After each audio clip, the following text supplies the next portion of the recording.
Hello. तो स्वागत है फ्रेंड्स एक बार फिर से आपके अपने इस YouTube चैनल पर। मैं राजेश यादव स्वागत करता हूं अपने सभी फ्रेंड्स स्टूडेंट्स का जो बहुत ही बेसब्री से इंतजार कर रहे थे सेंट्रल आइडिया को लेकर। तो फ्रेंड्स कल की वीडियो में मैंने आप लोग को माई मदर एट 66 पोयम का एक एक लाइन पॉइंट ऑफ व्यू से एक्सप्लेनेशन मैंने किया, हिंदी में बताया और आपने पूरा प्यार और सपोर्ट दिया कि सर बहुत अच्छे समझ में आया। तो आज भाई मेरे इसी चीज को मैं लेकर आया हूं सेंट्रल आइडिया के रूप में और एग्जाम्स के पॉइंट ऑफ व्यू से बहुत ही वेरी वेरी मोस्ट इंपॉर्टेंट होने वाला है ये क्लास, ये वीडियो। तो देखते हैं। सेंट्रल आइडिया है माई मदर एट 66। पोएम में भी आपने देखा होगा सारा चीज यही है और फुल हिंदी में है जी, इंग्लिश में नहीं। इंग्लिश में आपको केवल लिखा हुआ मिलेगा, बाकी सारा चीज A to Z इंग्लिश में है और उसका एक्सप्लेनेशन मैंने हिंदी में किया है और बहुत ही छोटा और प्यारा सा एक्सप्लेनेशन है जी। तो फटाफट लाइव से जुड़िए, फिर हम शुरू करते हैं आज की क्लास को, ताकि आप लोग को कुछ क्वेरी हो, कुछ क्वेश्चन हो, पूछना हो तो फटाफट आप मुझसे पूछिए। अगर आपको लगे कि सर नहीं समझ में आ रहा है या आप सर एक बार फिर से बताइए, तो सारी चीजें हम आपको बताएंगे जी, विस्तार से बताएंगे। ओके, तो जुड़िए। Central idea of the poem class 12th first lesson my mother eight 66। तो शुरू करते हैं सेंट्रल आइडिया का एक्सप्लेनेशन और बहुत ही शानदार और बेहतरीन तरीके से। आई होप कि आपको अच्छे से समझ में आएगा जी। तो देख लीजिए, हम बात कर रहे हैं। ओके, अभी हम आपको बता दें ये सेंट्रल आइडिया हमारा है क्लास 12th का। ये सेंट्रल आइडिया है हमारा class 12th। Central idea class 12th English 2022 और 23 का जो बोर्ड का एग्जाम चलने वाला है और मोस्ट इंपॉर्टेंट सेंट्रल आइडिया है। अगर आप प्री बोर्ड एग्जाम देने जा रहे हो उसके लिए या फिर फाइनल एग्जाम के लिए, तो ये दोनों एग्जाम के लिए आपके मोस्ट इंपॉर्टेंट सेंट्रल आइडिया है जी। तो देखते हैं कि आप सेंट्रल आइडिया देखने के लिए, लिखने के लिए कितने परेशान हैं। तो ये इतना छोटा है, 1 2 3 4 5 6। यहां पर मेरे पास तो ये 6 लाइन में है। शायद आप जब लिखोगे तो आपको 10 to 12 लाइन में चला जाएगा। तो इसे आप छोटा मत समझिएगा। ये मेरे पास ये 6 लाइन में है, बट जब आप इसको राइट करोगे ना तो आपको ये 10 to 12 13 इतने लाइन में आपको चला जाएगा। तो शुरू करते हैं एक्सप्लेनेशन के बारे में। तो एक्सप्लेनेशन में अगर आप प्री बोर्ड का भी देने जा रहे हो तब भी आपके लिए मोस्ट इंपॉर्टेंट है और फाइनल बोर्ड के लिए तो ये मोस्ट इंपॉर्टेंट होने वाला ही है।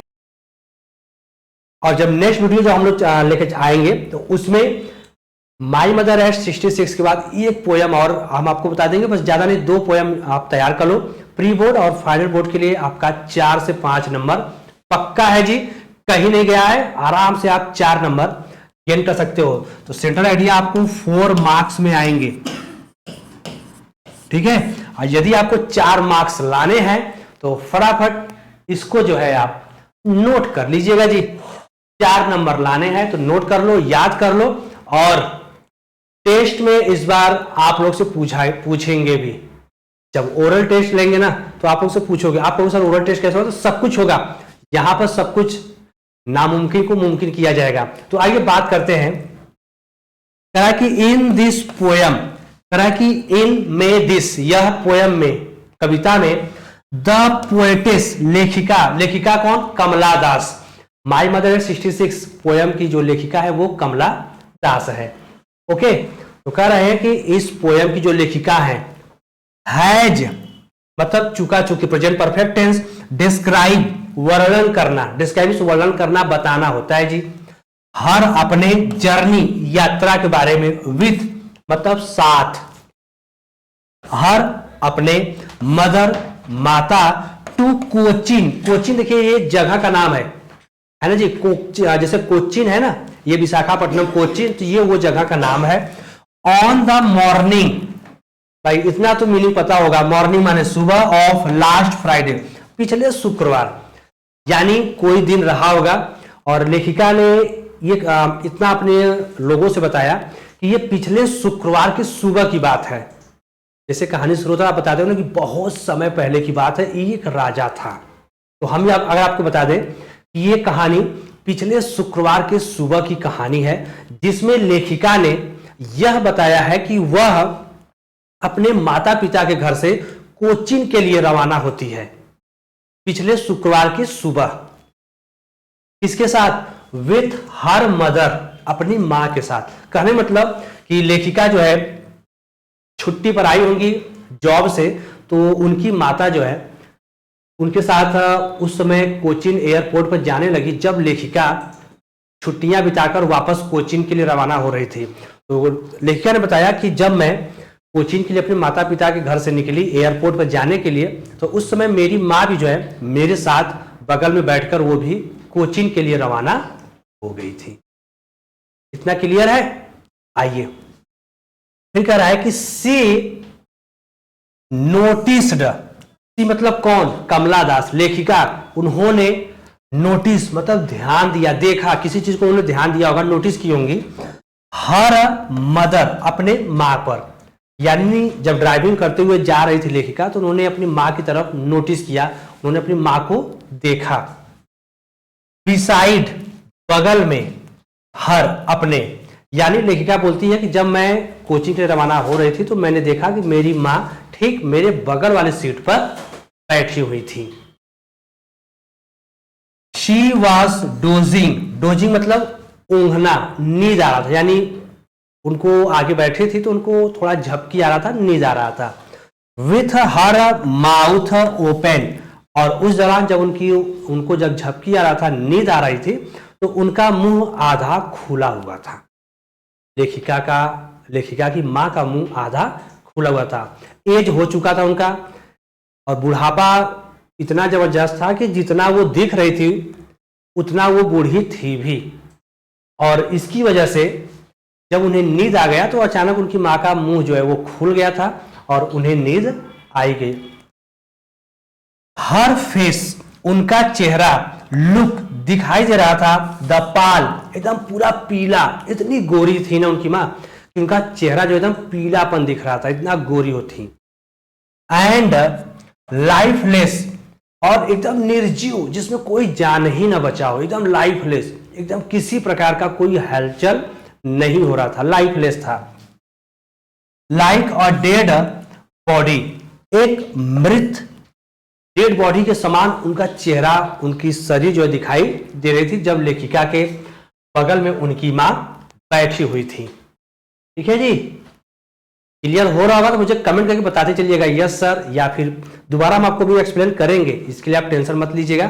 बट इतना जो मैं आपको बताया हूं, इतना क्लियर हो रहा है कि नहीं? आगे कह रहा है एक्चुअली, मतलब वास्तव में, सचमुच में, चाहे आप वास्तव में कह लीजिए चाहे सचमुच में कह लीजिए। शी, वह वास थी, एन इमेज, एक मूर्त, एक मूर्ति थी। क्या चीज का? ऑफ डीके, मतलब एक जैसे मूर्ति होता है ना कि एकदम शांत चुपचाप बैठा रहता है, उसको जब आप हिलाओ डुलाओगे तभी वो हिलेगा डुलेगा। तो उनकी माँ भी जो है एक मूर्ति की समान एकदम असहाय निर्जीव अवस्था में एकदम पड़ी हुई थी, एकदम आगे वाली सीट पर चुपचाप लेटी हुई थी, मुंह खुला हुआ था और उनको नींद आ चुका था। एंड डेथ, और ऐसा लग रहा था मानो कोई मृत डेड बॉडी लाकर बगल में मेरे रख दिया गया हो। लेखिका ने इस चीज को महसूस किया। दिस आइडिया, यह विचार वाज था क्वाइट पेनफुल, बिल्कुल दर्द भरा आइडिया था। जब लेखिका ने अपनी मां को इस अवस्था में देखा तो लेखिका को यह देखकर बहुत ज्यादा दुख हुआ। अपनी मां को इस स्थिति में देखकर, जानकर लेखिका को बहुत ही ज्यादा जो है अपने आप पर दुख होता है कि मेरी मां आज इस स्थिति में है। उनको कितना दर्द हो रहा होगा, कितना दुख हो रहा होगा। एंड रिटेनिंग टू हर, और अपनी मां के प्रति जितना भी आभार हो सकता था उन्होंने सब कुछ प्रकट किया अपनी मां को देखने के बाद। ये माई मदर एट 66 का सेंट्रल आइडिया है। माई मदर एट 66 का ये सेंट्रल आइडिया है। आपको बाद में ये प्रॉब्लम ना हो कि सर किस लेसन का है, तो शुरू में ही मैंने आपको बता दिया, एक बार हम आपको फिर से बता दे रहे हैं। पोएम का नाम है माई मदर एट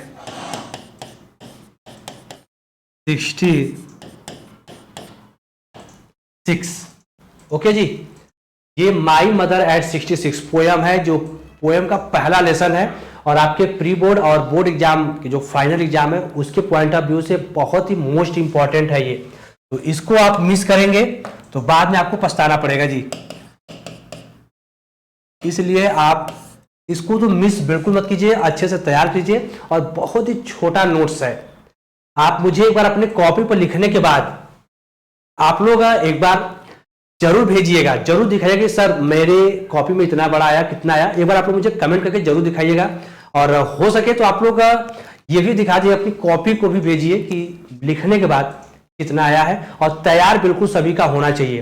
बाद में ये मत करना कि सर काश पढ़ लिए होते, ये काम मत कीजिएगा जी। होते मतलब इस चीज को तो एकदम त्याग दो। और आपको आज पता भी चल गया होगा कि आपका पेपर कब से है। पहले तो प्रैक्टिकल का डेट आया, जोर का झटका आपको धीरे से लगा, और उससे कहीं ज्यादा झटका आपको लगा क्या, जब सुबह आप लोग सोकर उठे होगे ना, जब आंख मलते हुए जब मैसेज देखे होगे तो अरे ये क्या, 16 फरवरी से बोर्ड एग्जाम। और मैंने आप लोग को पहले बताया था कि सीबीएसई बोर्ड के तर्ज पर ही यूपी बोर्ड की परीक्षा होगी। और मैंने ये भी बताया था कि होली से पहले आपका पेपर समाप्त होगा, जो बिल्कुल वही हुआ जी। होली से 2 दिन पहले आपका पेपर है और खूब मजे में होली मनाइएगा, लेकिन उससे पहले पेपर को अच्छे से दीजिए, नहीं तो आपकी होली खराब होने वाली है। तो चलिए, हम खराब नहीं होने देंगे, हमारी पूरी गारंटी है जी।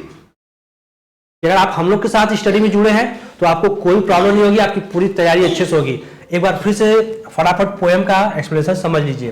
कह रहा है कि in this poem the poetess has described her journey with her mother to Cochin on the morning of last Friday. कह रहा है कि प्रस्तुत पोएम में माई मदर एट 66 प्रस्तुत जो पोएम है, इसमें लेखिका ने यही बताया है कि पिछले शुक्रवार की सुबह जब मैं अपने माता पिता के घर से कोचिंग के लिए रवाना होती हूं तो मैं देखती हूं कि मेरे बगल वाली सीट पर मेरी मां मेरे साथ बैठी हुई थी। She noticed her mother beside her, और उन्हें ध्यान दिया कि मेरी मां ठीक मेरे बगल वाली सीट पर बैठी है। फिर शी वाज डोजिंग, मेरी मां को नींद आ रही थी, उनको जबरदस्त ऊँघ रही थी। विथ हर माउथ ओपन, और उनका मुंह खुला हुआ था। नींद आने की वजह से उनका मुंह जो है थोड़ा खुल गया था। हर फेस लुक द पाल, और उनका पूरा चेहरा एकदम पीलापन पड़ चुका था।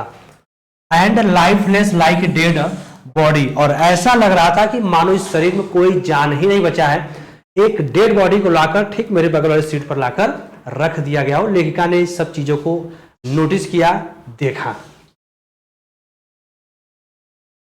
एक्चुअली वास्तव में या सचमुच में कहा जाए तो she was an image of decay and death. अगर देखा जाए तो वास्तव में ये एक डेड बॉडी ही समझिए, जैसे एक फोटो फ्रेम होता है, उसे कहीं भी आप रख दीजिए, वो तब तक नहीं हिलेगा डुलेगा जब तक कि कोई सामने वाला व्यक्ति उसको एक स्थान से दूसरे स्थान पर न पहुंचा दे।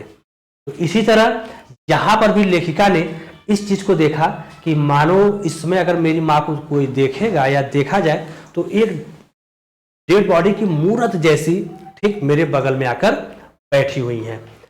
This idea was quite painful, और ये जो आइडिया जो विचार मेरे मन में आ रहा है ना, बहुत ही बेकार है, पेनफुल दर्द देने वाला है। एंड रिटेनिंग टू हर, और यह देखने के बाद मुझसे मेरी माँ के दर्द को, कष्ट को देखा नहीं जा रहा है, सहन किया नहीं जा पा रहा है। मतलब इतनी जो है लेखिका अपनी माँ को लेकर परेशान थी। और जब लेखिका ने इतना कुछ सोचा तो वापस उन्होंने अपने ध्यान को वहां से हटा लिया। ये तो हमारा इतना सेंट्रल आइडिया है, बट मैं थोड़ा सा आपको कहानी को और बता दूं। कल मैंने बताया था, बट एक बार फिर से आपको आज बताता हूं कि लेखिका ने जब अपनी माँ को इतना नोटिस की, देखती हैं, तो उन्होंने कहा खैर कोई बात नहीं। फिर वो लगती हैं खिड़की से बाहर देखने, यानी ड्राइविंग करते हुए लेखिका लगी बाहर देखने। और जब बाहर देखी तो लेखिका को वहीं छोटे छोटे पेड़ पौधे दिखाई देने लगे, जो अभी कुछ बड़े हुए थे, नहीं ज्यादा बड़े थे नहीं ज्यादा छोटे थे। और फिर घरों के आंगन से खेलते हुए प्रफुल्लित प्रसन्नचित मुद्रा में बच्चे जो है दौड़ते हुए घर के आंगन से तेजी से बाहर आते हैं। इन सबको देखने के बाद लेखिका ने जो है बड़े राहत की सांस ली, और फिर जब एयरपोर्ट कोचीन पहुंचती है तो वहां की जितनी सिक्योरिटी जो फॉर्मेलिटीज होती हैं उन सबको होने के बाद लेखिका कुछ कदम जब घर से ये एयरपोर्ट सिक्योरिटी से आगे बढ़ती हैं तो वापस जाने के बाद रुक जाती हैं। रुकने के बाद पीछे मुड़कर जब अपनी माँ को देखती हैं तो अब लेखिका ने अपनी माँ को मुस्कुराते हुए कहा कि अम्मा, आई विल सी यू सुन। अम्मा, मैं आपसे बहुत जल्द दोबारा मिलूंगी। और लेखिका कहते हुए मुस्कुराती रही, सी यू सुन, मुस्कुराती रही, सी यू सुन, मुस्कुराती रही। तो ये माई मदर एट 66 पोएम का पूरा ये सारांश है, पूरा सेंट्रल आइडिया है। और आई होप कि आप लोग को ये समझ में आया होगा। अगर समझ में आया होगा ना तो जितने लोग लाइव सेशन में जुड़े हैं एक बार मुझे कमेंट करके बता दो। और इसके बाद हम लोग जब नेक्स्ट सेंट्रल आइडिया की बात करेंगे तो lesson 4 true beauty. True beauty भी एग्जाम्स के पॉइंट ऑफ व्यू से बहुत ही ज्यादा मोस्ट इंपॉर्टेंट होने वाला है ये। और इन दोनों क्वेश्चंस को आप तैयार कर लो, माई मदर 66 और द ट्रू ब्यूटी। आपके प्री बोर्ड और फाइनल बोर्ड में मिल जाएगा, नहीं मिलेगा तब आप दोबारा कभी भी हमारे चैनल पर विजिट मत करना जी। मैं पूरी गारंटी के साथ कर रहा हूं कि आपको ये मिलेगा, 100% श्योर है। मैं आपको लिख के देता हूं, आपको ये मिलना है। 2 में से तो आपको 1 मिलेगा, 3 आपको पेपर में सेंट्रल आइडिया दिए जाएंगे, 3 में से तो आपको पक्का मिलना ही मिलना है जी। ठीक है, तो एक बार आप लोग फटाफट मुझे कमेंट करके बता दो। तो एक बार आप लोग मुझे कमेंट करके फटाफट बताइए, समझ में आया कि एक बार आपको और एक्सप्लेनेशन की जरूरत है? बताइए तो कमेंट करके।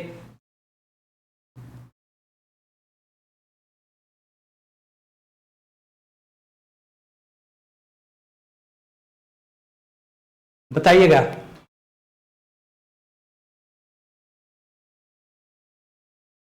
इसमें कह रहा है आपका कि this idea was quite painful and retaining to her. Retaining to her मतलब जैसे होता है ना कि वही जाना पहचाना जो पुराना जो दर्द था रिटर्न हो चुका था, वापस आ गया था।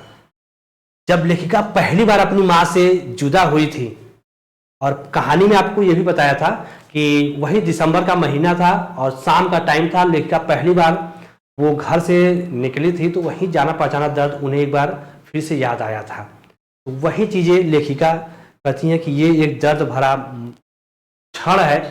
जब पहली बार मैं अपनी माँ से जुदा हुई थी तो मुझे काफी दुख हो रहा था, दर्द हो रहा था, मेरी माँ भी उतनी परेशान हुई होंगी। आज वो समय एक बार फिर से आया है, जब मैं एयरपोर्ट जा रही हूँ, मैं अपनी माँ से विदा हो रही हूँ, तो मैं भी उतना ही दुख हुई हूँ जितना कि मेरी माँ हो रही है दुखी, है ना? बताइएगा। और कुछ क्वेरी हो, कुछ पूछना हो तो फटाफट पूछ लीजिए। जाना पहचाना दर्द, retaining to her. Retaining to her मतलब पुराने दर्द को वापस महसूस करना, याद करना। यहां पर इस चीज को बताया गया है। और कुछ अगर पूछना है तो पूछ लीजिए।